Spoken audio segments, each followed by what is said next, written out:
Bardhaman university এবছর যারা 4th সেমিস্টারের পরীক্ষা দেবে, যাদের বাংলা এসএসসি 2 পেপারটি আছে, তাদের জন্য আমি একটি ছোট্ট সাজেশন তৈরি করেছি। তোমরা অবশ্যই এই সাজেশনটা একবার দেখে নেবে। তবে তোমাদেরকে বলে রাখি, এই যে সাজেশন দিয়েছি, এই সাজেশনটা পুরোটাই পড়বে এরকম কোনো কথা নয়, কিন্তু এই সাজেশনটা পড়লে তোমাদের এই 40 নাম্বারই পাওয়া যাবে। এটা হচ্ছে বড় কথা, কারণ এইগুলো থেকেই প্রশ্ন ঘুরিয়ে ফিরিয়ে বিভিন্নভাবে আসবে, যার উত্তর তোমরা কমন পাবে। এইগুলো করে নিলেই উত্তর কিন্তু কমন পেয়ে যাবে। দেখো, তোমাদের যে বিষয়টা করতে হয় সেটা হচ্ছে 40 নাম্বারের তোমাদের ফুল মার্কস। 40-এর মধ্যে তোমাদের শর্ট আসে 5টা 10 নাম্বারের। আমরা এখানে কতগুলো শর্ট দিয়েছি তোমাদেরকে দেখে নাও। 1 নাম্বার আছে প্রাতিষ্ঠানিক পত্রের ভাগগুলি লেখো। 2 নাম্বার সংবাদ ও প্রতিবেদনের মধ্যে পার্থক্য লেখো। যখনই তুমি এই পার্থক্যটা করে ফেলবে, তখনই তোমাকে যদি বলা হয় সংবাদ বলতে কী বোঝো বা প্রতিবেদন বলতে কী বোঝো, তখন কিন্তু পেরে যাচ্ছ। 3, সম্পাদকীয় প্রতিবেদন কাকে বলে। 4, প্রাতিষ্ঠানিক পত্রে প্রাপকের নাম ঠিকানা কোথায় থাকে। তুমি যখন পত্র লিখবে তখন কিন্তু এগুলো অটোমেটিক তুমি জানতে পারবে। ভাব সম্প্রসারণ কাকে বলে। 6, অনুচ্ছেদ ও প্রবন্ধের মধ্যে পার্থক্য বুঝিয়ে লেখো। 7, ভাবার্থ লিখনের আয়তন কেমন হবে। 8, প্রতিবেদনের আবিধানিক অর্থ লেখো। 9, ব্যবহারিক পত্র বলতে কী বোঝো। 10, হলুদ সাংবাদিকতা কী। 11, প্রতিবেদনের 2টি বৈশিষ্ট্য লেখো। দেখো, এই উত্তরগুলো যদি তোমরা পেতে চাও, তাহলে এই উত্তরগুলোর জন্য একটা মূল্য নির্ধারিত লাগবে তোমাদেরকে। আমি তাহলে এই উত্তরগুলো তৈরি করে তোমাদের গ্রুপে দেবো। তোমরা যদি জয়েন করতে পারো, তাহলে পরে এই উত্তরগুলো সংগ্রহ করতে পারবে। ঠিক আছে? আর তাছাড়া তোমরা এই উত্তরগুলো বই কিনবে। বই থেকে, বিভিন্ন বই থেকে, একটা বইয়ে পাবে না, 3-4টে বই থেকে সংগ্রহ করতে হবে। আমি দেখছি যা, তাতে একটা কোনো নির্দিষ্ট বই এগুলো পাওয়া যাচ্ছে না। আমিও 3টে বই কিনলাম তোমাদের এই উত্তরগুলোর জন্যই। তো দেখো, তারপর সফট নিউজ কি, সংবাদপত্রে ক্যাপশন বলতে কি বোঝো, ভাব সম্প্রসারণ কি। দেখো, একবার পেয়েছি ভাব সম্প্রসারণ কাকে বলে। 15, অনুচ্ছেদ রচনার সংজ্ঞা দাও। আর 16 নাম্বার, ভাবার্থ বলতে কি বোঝো। দেখো, এই কটা দিয়েছি শর্ট প্রশ্ন, এইগুলো খুব ভালো করে করবে। এইগুলোর মধ্যে একটাও বাদ দেবে না। চেষ্টা করবে সব উত্তরগুলো সংগ্রহ করার এবং উত্তরগুলো একদম ঝরঝরে করে তৈরি করে ফেলার। বেশ, এরপরে আমরা 5 নাম্বারের প্রশ্নতে চলে যাচ্ছি। 5 নাম্বারের কটা করতে হয়? 5 নাম্বারের 2টো প্রশ্ন করতে হয়।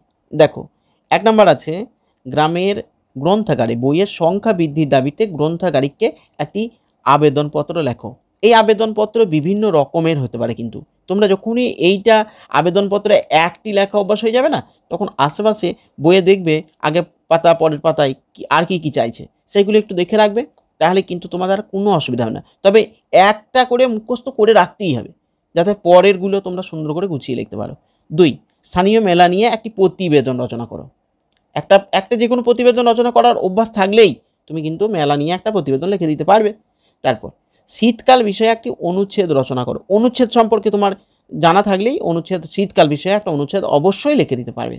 এরপর ভাবার্থ লেখো। একটা প্যারা দেওয়া থাকবে, সেটাকে ভাবার্থ লিখতে হবে। দেখো, এখানে কি আছে, বহুদিন ধরে বহু ক্রোশ দূরে ব্যয় করি বহু দেশ ঘুরে, দেখিতে গিয়েছি পর্বতমালা, দেখিতে গিয়েছি সিন্ধু, দেখা হয় নাই চক্ষু মেলিয়া, ঘর হতে শুধু 2 পা ফেলিয়া, একটি ধানের শীষের ওপর একটি শিশির বিন্দু।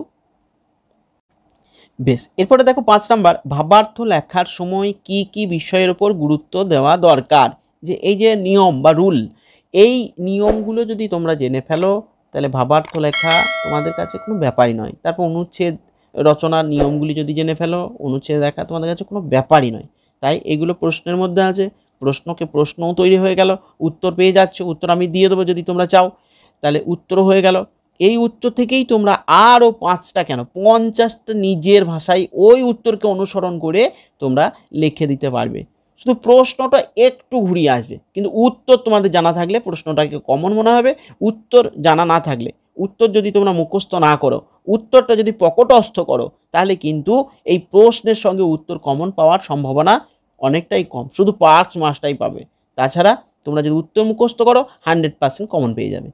দেখো, তারপরে প্রতিবেদন কি, সামাজিক প্রতিবেদন কাকে বলে, বিশেষ প্রতিবেদন বলতে কি বোঝো। নেক্সট, শারীরিক অসুস্থতার কারণে মহাবিদ্যালয়ে দীর্ঘ অনুপস্থিতির উল্লেখ করে মহাবিদ্যালয়ের অধ্যক্ষ মহাশয়কে একটি পত্র লেখো। উক্ত পত্রে ক্রোড় পত্র হিসেবে কি তথ্য জমা দেওয়া উচিত বলে তোমার মনে হয়? এই বিষয়টিও একটি লিখলেই তুমি আরও 5টা লিখে দিতে পারবে। বেশ, তারপরে 8 নাম্বার দেখো, এটি শেষ 5 নাম্বারের প্রশ্নের মধ্যে, যত্রতত্র মোবাইল ও হেডফোন ব্যবহারের কুফলের উল্লেখ করে নাতিদীর্ঘ অনুচ্ছেদ রচনা করো। নাতিদীর্ঘ মানে খুব বেশি বড় নয়। বেশ, এবারে আমরা চলে যাব 10 নম্বরের প্রশ্নে। দেখো, যে কোনো দুটি প্রশ্নের উত্তর দাও। 10 দুগুণে 20। মানুষের অসতর্কতায় পথ দুর্ঘটনা বাড়ছে, এই বিষয়ে একটি প্রতিবেদন রচনা করো। তাহলে প্রতিবেদন সম্পর্কে তোমরা ইতিমধ্যেই জেনে গেছো। প্রতিবেদন আগে আমি প্রশ্ন করেছিলাম, প্রতিবেদন কি, প্রতিবেদন এই প্রতিবেদন সেই প্রতিবেদন, এইভাবে প্রশ্ন করেছিলাম, প্রতিবেদন লিখতে দিয়েছিলাম। তাহলে একটা প্রতিবেদন লিখলে এই প্রতিবেদনটা তোমরা গুছিয়ে লিখে দিতে পারবে। ঠিক আছে। 2 নম্বর দেখো, তোমাদের মহাবিদ্যালয়ের মানে কলেজের বার্ষিক ক্রিয়া প্রতিযোগিতার বিবরণ দিয়ে বন্ধুকে একটি পত্র লেখো, মানে চিঠি লিখতে হবে বন্ধুকে। ঠিক আছে। তোমরা এমনিতেই ক্রিকেট খেলছো যখন তখন বিভিন্ন চিঠি লিখছো, এখানে সেখানে পাঠা, যদি টিমকে আহ্বান জানাচ্ছ সেরকমভাবে একটা তোমাকে বিবরণ পাঠাতে হবে। এরপরে অনুচ্ছেদ রচনা। দেখো এখানে 4টি দিয়েছি, এই 4টে ভালো করে অনুচ্ছেদ রচনা করে নেবে। 4টের মধ্যে 4টে 2টো করে আসবে। ধরো, পরিবেশ দূষণ, তোমার প্রিয় সাহিত্যিক, দৈনন্দিন জীবনে বিজ্ঞান, আর বাংলার উৎসব। তাহলে এই 4টে অনুচ্ছেদ রচনা খুব ভালো করে সুন্দর করে কিন্তু গুছিয়ে করে রাখবে। ঠিক আছে। এরপরে 4 নাম্বার দেখো, প্রতিবেদনের শিরোনাম কেমন হওয়া উচিত? উদাহরণ দাও। এলাকার রাস্তাঘাটের দুরবস্থার কথা উল্লেখ করে সংবাদপত্রে প্রকাশের উপযোগী একটি প্রতিবেদন রচনা করো। ঠিক আছে। এবার 5 নম্বরে চলে যাচ্ছি। অ্যাডমিট কার্ডে নামের বানান ভুল সংশোধন করার জন্য কলেজ অধ্যক্ষ মহাশয়ের মাধ্যমে বিশ্ববিদ্যালয়ের পরীক্ষা নিয়ামক মহাশয়কে একটি পত্র লেখো। উক্ত পত্রে ক্রোড় পত্র হিসাবে কি কি নথি সংযুক্ত করা যেতে পারে? ঠিক আছে। বেশ, এরপরে চলে যাব 6-এ দেখো, ভাব সম্প্রসারণ করো যে কোনো একটি। আমি তোমাদেরকে 4টি ভাব সম্প্রসারণ দিয়েছি, এই 4টেই ভালো করে করে রাখবে, খুব কমন প্রশ্ন এগুলো। অন্যায় যে করে আর অন্যায় যে সহে, তব ঘৃণা যেন তারে তিন সমদহে। 1, 2 স্বার্থ মগ্ন যেজন বিমুখ বৃহৎ জগৎ হতে সে কখনো শেখেনি বাঁচিতে। 3, মেঘ দেখে কেউ করিস নে ভয় আড়ালে তার সূর্য আসে। এই 3টে দিয়েছি। তাহলে এইগুলো ভালো করে করবে, একটাও বাদ দেবে না। উত্তরগুলো যদি প্রয়োজন হয় তোমরা জয়েন করবে। বেশ, তাহলে তোমাদের মাত্র এইটুকু সাজেশন দিয়েছি, এগুলোর মধ্যে কেউ বাদ দিয়ে নিজের মতন করে করতে যাবে না। এইগুলো তোমরা অবশ্যই করবে, এইগুলো থেকে তোমাদের কমন আসবেই আসবে, একদম আসবেই আসবে। তোমরা এইগুলো করে রাখলেই তোমরা ভালো নাম্বার পাবেই পাবে। সুতরাং এই প্রশ্নগুলো কোনোভাবেই যেন বাদ না যায়, এটা মনে রাখবে। ঠিক আছে। আগের ইয়ারগুলোতে তোমরা দেখেছো আমার সাজেশন, তাতে আমি আশা করি তোমাদের আমার প্রতি বিশ্বাস আছে যে হ্যাঁ এইগুলো আমরা ভালো করে করে নেব, এইগুলোর একটাও বাদ দেব না। ঠিক আছে। উত্তরপত্রগুলো আবারও বলছি, তোমরা জয়েন করবে, দেখবে লেখা থাকবে 4th সেমিস্টার বাংলা SSC 2। ঠিক আছে, উত্তরপত্র, তো সেখানে জয়েন করে উত্তরগুলো পেয়ে যাবে। ঠিক আছে, সবাই ভালো থাকো। আর সবারই কাছে আমার একটাই বলা যে কমেন্টে জানাও তোমাদের এই বিষয়ে মতামত, এবং একটা করে কমেন্ট করো, তাহলে এই ভিডিওটা আরও 5 জনের কাছে যাবে। একটা করে লাইক করে দিও। ঠিক আছে, সকলকে ধন্যবাদ, ভালো থাকো।